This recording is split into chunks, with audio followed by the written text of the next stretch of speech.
হঠাৎ করে ফুলে ফেপে উঠলেই জীবনের শুরুর গল্পটা কিন্তু পরিবর্তন করা যায় না। অর্থাৎ অতীতের ক্ষত সত্যিই সারি তোলা কঠিন। উপরের অংশ দেখে নিচের অংশ অনুমান করা দুঃসাধ্য। দেখেন, উপরের অংশে একদম ঠিকঠাক, প্রকৃতি মাঝে মাঝে রহস্যময়ী খেলা খেলে। একদম স্বাভাবিক গাছ, কিন্তু নিচের অংশে দেখেন, এটাই তার ক্ষত। মানুষের জীবনেও তাই।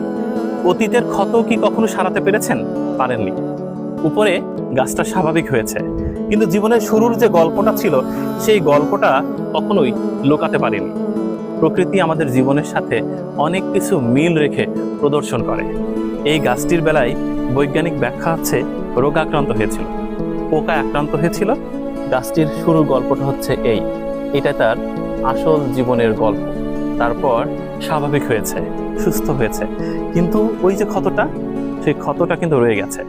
মানুষের জীবনে যখন দুঃখ থাকে, সেই দুঃখগুলো আড়াল করে হয়তোবা মেকি অভিনয় করে চলতে শুরু করে, কিন্তু তার ভেতরের যে ক্ষতটা সেটা জীবন্ত থাকে।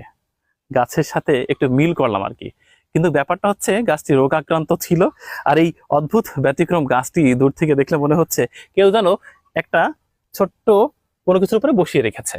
প্রকৃতির রহস্যময়ী লীলা খেলা দেখতে সবার ভালো লাগে। প্রকৃতি আমাদের মাঝে অনেক কিছু দেখায়, শেখায়, শুধুমাত্র দেখতে হবে এবং শিখতে হবে।